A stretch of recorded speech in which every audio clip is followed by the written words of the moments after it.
my lovely bakers, welcome to Dolce Sensu Baking Club. My name is Didi and today I'll turn your kitchen into a fun bakery. This month in our subscription box is a delicious, very yummy, healthy chia seeds carrot cake. Can't wait to make one for me and my family.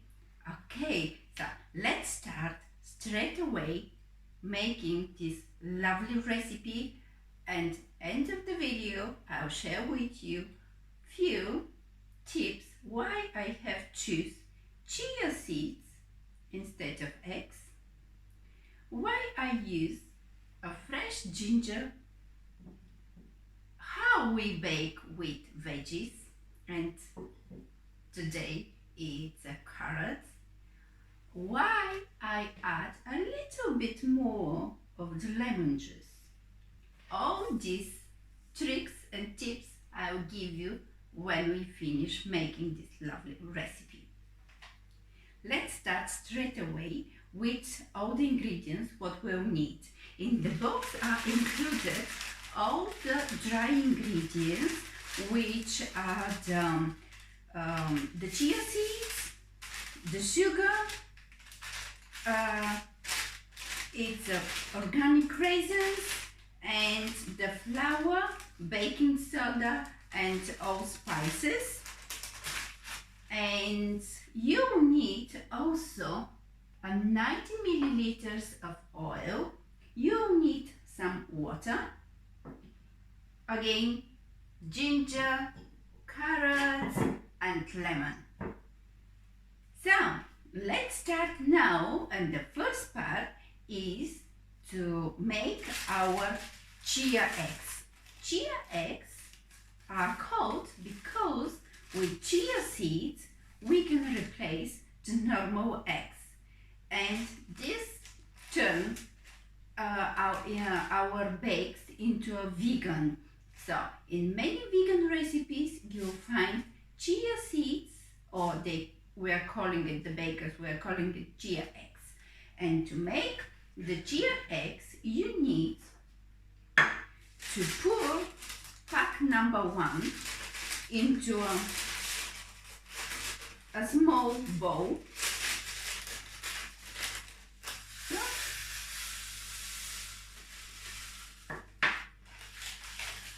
Pour everything inside the bowl. So I have here a few more. And that's equal to 2 tablespoons of chia seeds. And to each tablespoon we have to add 3 tablespoons of water. So I have the water here, and oh no, silly me, I have only half tablespoon. Do you know what we can do? Yes, we'll use our math skills to calculate how many halves are in 1 whole tablespoon. And then we'll go and just add more and more to have 6 tablespoons of water. So now we'll use our fraction skills. Half tablespoon plus another half tablespoon makes 1 whole tablespoon.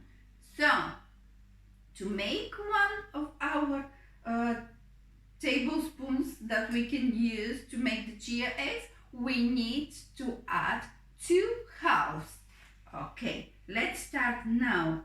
1 half, another half. So we have 1. So to make 6, how many in total halves we'll need?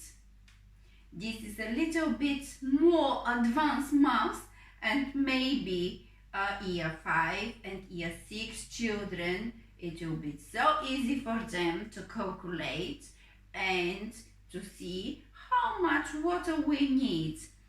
And I'll give a little help to the younger ones.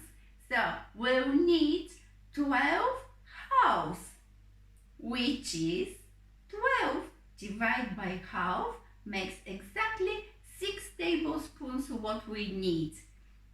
Let's start. We have added 2.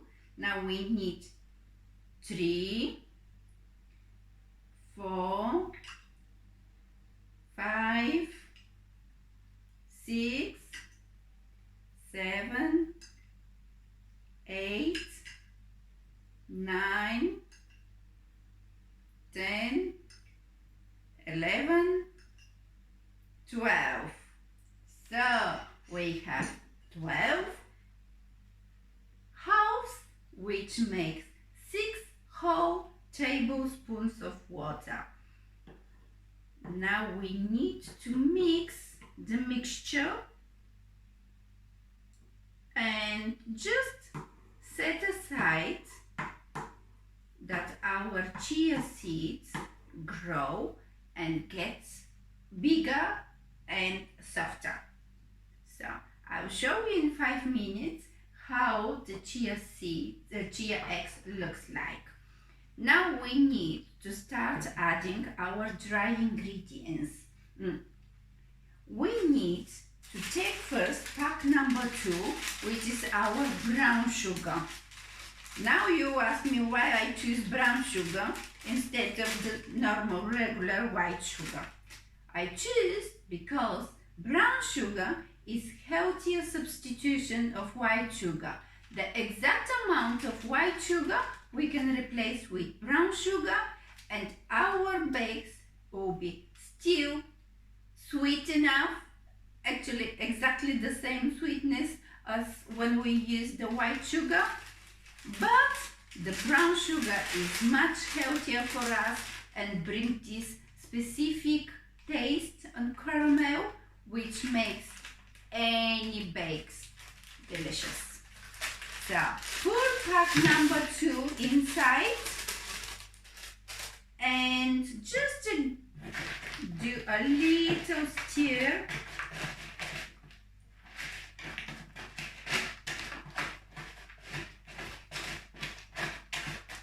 So you can add the oil. This is 90 milliliters of oil. That is here the question. Which you need, actually it's not question, it's just a tip to remember.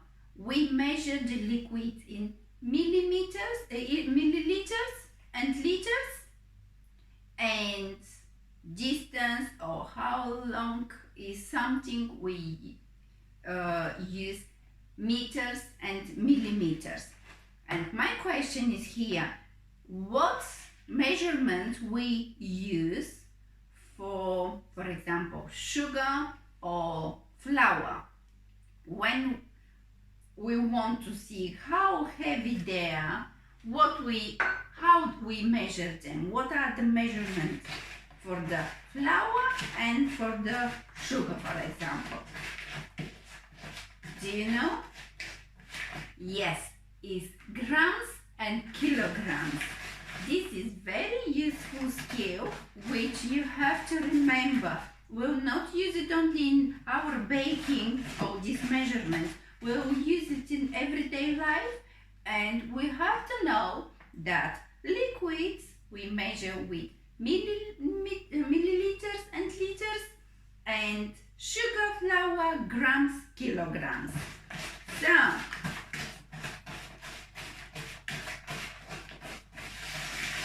we'll give a good stir.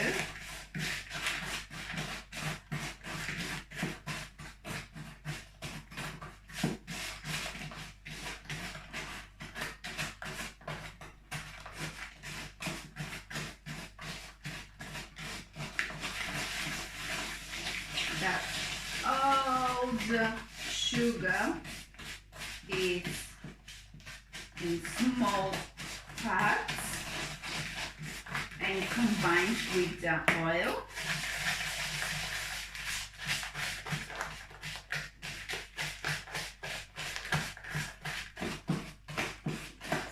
So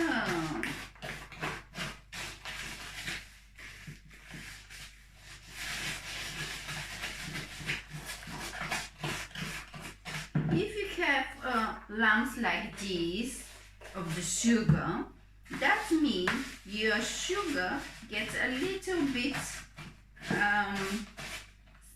dry and it became lumps. But don't worry, you just need to mix it a little bit longer and all these lumps will get broken. So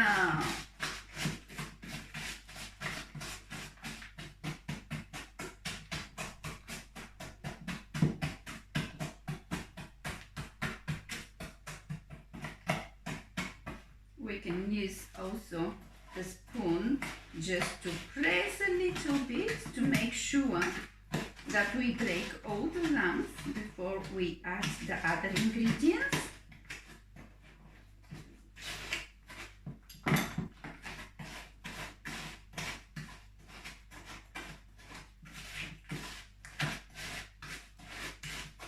So the little children mixing, mixing, mixing.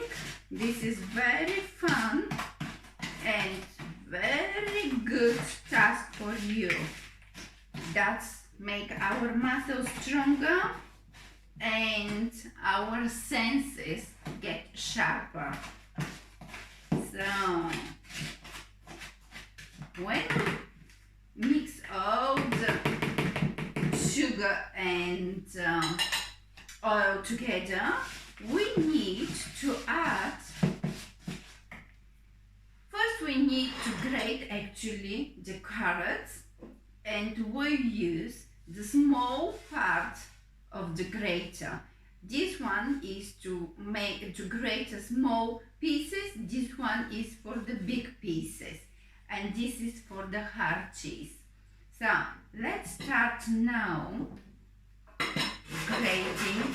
And to grate, you need to hold on the top the carrot and just slide the carrots up and down, down, up and down, up and down.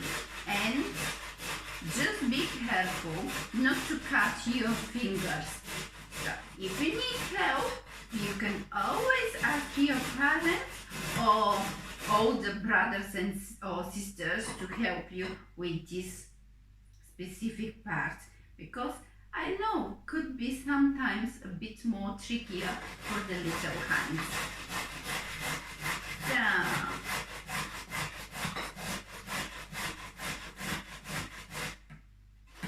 let's grate everything.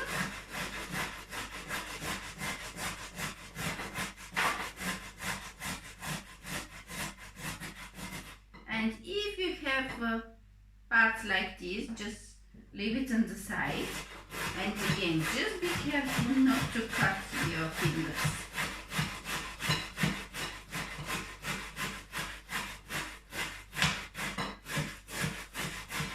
Up and down. Grating is a fun. In my after school class, when is a task to grate something, doesn't matter what, cheese, carrots, zucchini, every single child loves to try. And I know it's a really fun.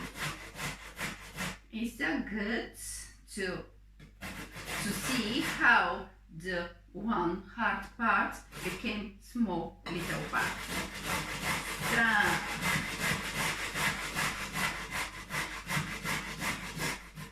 Again, if you need help, ask your older siblings or moms and dads. They will be more than happy to help you with this task. So once we grate the carrot, we need to grate also the lemon. And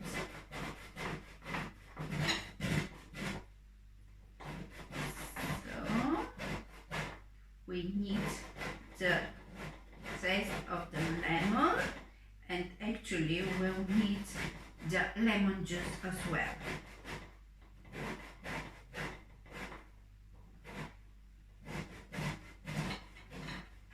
If the lemon is soft, it will be a little bit more difficult to grate it, but don't worry, it's still fine because you have more juice in the softer lemons. So once we have here everything, we'll take it from the walls, all the carrots, and we add them to our mixture. So we'll need also a ginger. We'll grate some ginger.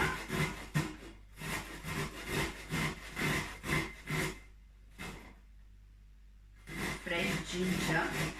It's a bit spicy, but so delicious in the carrot cakes. So, again, we'll scrub the walls to make sure that we take everything and add to our mixture.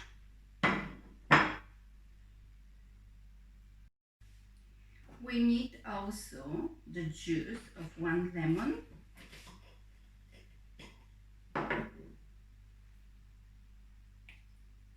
And just squeeze the lemon to bring the juice out. So be careful because the seeds may fall inside of our bakes, but it's okay, you will take it.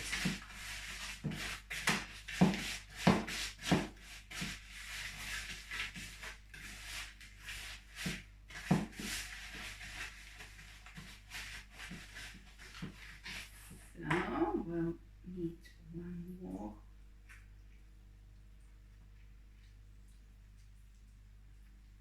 If you don't have lemon, also orange is a good option because again it will bring very delicious flavor, and also it has the acids which actually we need.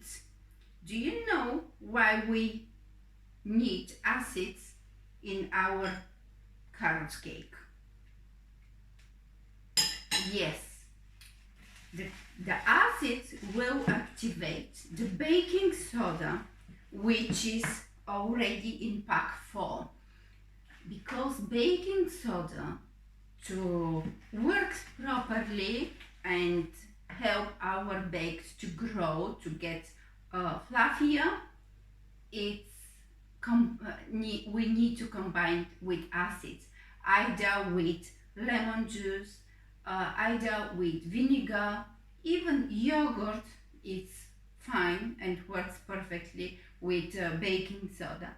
But if we don't add any acids, it's just normal water, unfortunately our bakes will not grow, because it's a specific science between baking soda and acids, and to start working we need both ingredients.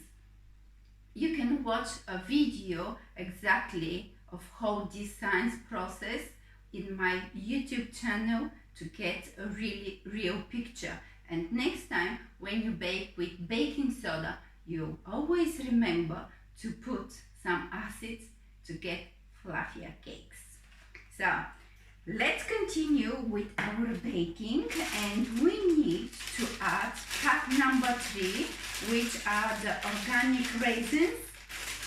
I know every single child loves raisins, and that's very good actually, because raisins are healthy and make our bakes very sweet and yummy.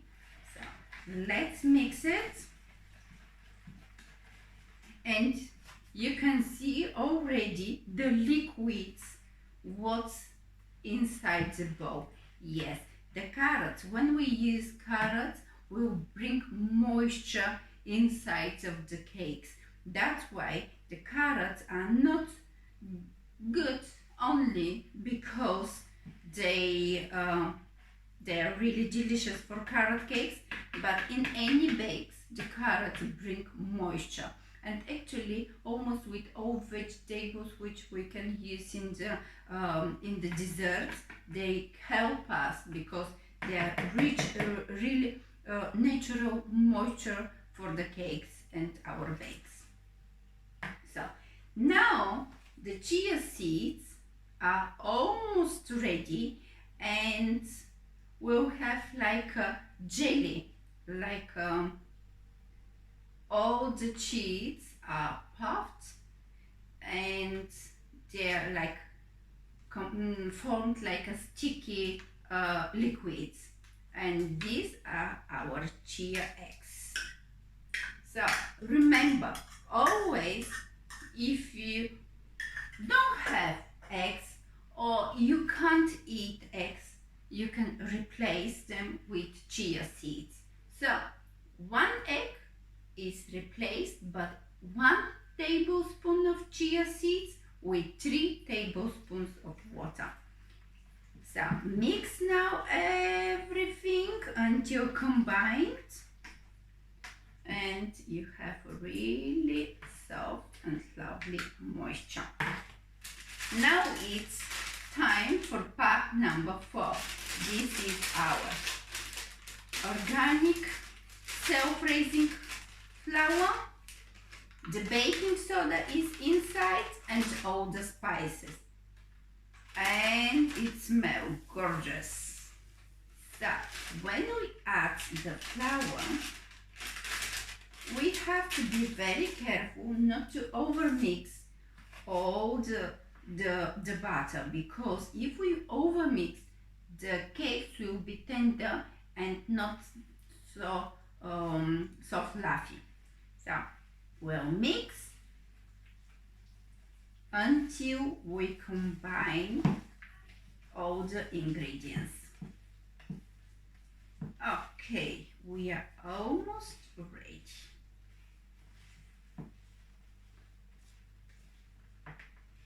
We'll have mixture like this,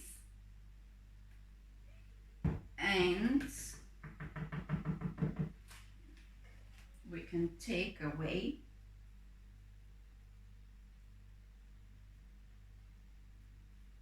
the ingredients what stuck in the between the whisker. So we'll need now to have a cake loaf. I have the silicone one, but really I prefer to have the metal one because it holds better the shape. But really, it doesn't matter which one you use, it will do the job. And if you don't have a cake loaf tin, you can use a normal cake loaf, a normal cake tin, or just some aluminium foil tins. Anything will do the job. So in the box it's applied also with the baking paper, and we put everything, the baking paper into the tin and pour the butter inside.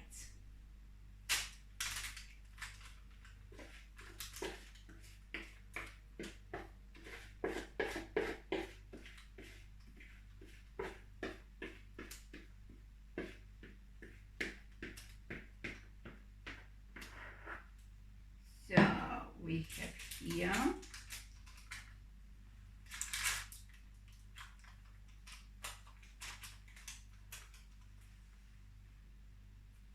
all the mixture inside the tin. Now we need to preheat the oven on 180 degrees and bake it for around 30-40 minutes to check if our carrot cake is ready. We can insert a toothpick inside, probably in the center will be the best, and when we take it out, if the toothpick is clean, that means our carrot cake is ready. So we'll bake it, and optionally, if you like, you can make a frosting, and to make the frosting you can use I added the all ingredients into recipes, but basically you can take Philadelphia cheese, 2 tablespoons of yogurt and 2-3 tablespoons of agave syrup, maple syrup, honey, whatever you have at home. Mix it, combine all the ingredients well, and when the carrot cake cool down, then just pour the frosting over and leave it in the fridge to settle. So, how I promised, I'll tell you my tips about the choices of the ingredients, and then we'll just summarize what we have learned today. The first thing I already said about the chia seeds. The chia seeds are really very useful and very important ingredients. So the first is useful because, how I said, it substitutes the eggs, and for all the people who has egg allergy, that's really the ingredients which change the game, the baking game for them. They'll have still delicious bakes without any allergies. And the second, the chia seeds are really very healthy for us, and especially for the kids, because they are packed with a lot of nutrition, calcium. It helps to digest the food better, help us not our tummy too hard, and a lot of healthy benefits. The other one, the other choice which we did is to use veggies in our bakes. We know this is a classic bake when we use carrots in the cakes, but we can use also another veggies which will follow in the other months with recipes using, for example, beetroot or zucchini. All these vegetables brings moisture into the bakes. Some of them we're using even to color the bakes. And the carrots are rich in calcium and vitamin D, help our vision and eyes to get healthier and stronger. We can see more. The lemon again is packed with vitamin C, and it's not just delicious, but it's good for us. And how you see all this classic carrot cake we turned into a really healthy yumminess, healthy snack which everyone will be really delighted when you try it. So I hope you have enjoyed this month's recipe. We have learned also how to grate vegetables and fruits. We actually improved our math skills when we learned how to make 1 whole tablespoon out of half tablespoons. It's good to know, and if you miss some equipment, you can just replace it and calculate how to do it. So you see, in baking is also a lot of science, lots of maths, art, knowledge how to substitute one food with another one. That's why I really love teaching the children baking, because baking makes our mind work more and more, and really to find solutions for everything. It's fun, isn't it? We had really big fun making this yummy carrot cake, and in the same time we learned a lot. So keep it like this. Bake your carrot cake, leave it to cool down, and don't forget to share with your parents. They'll be delighted. I hope you have enjoyed, and see you next time.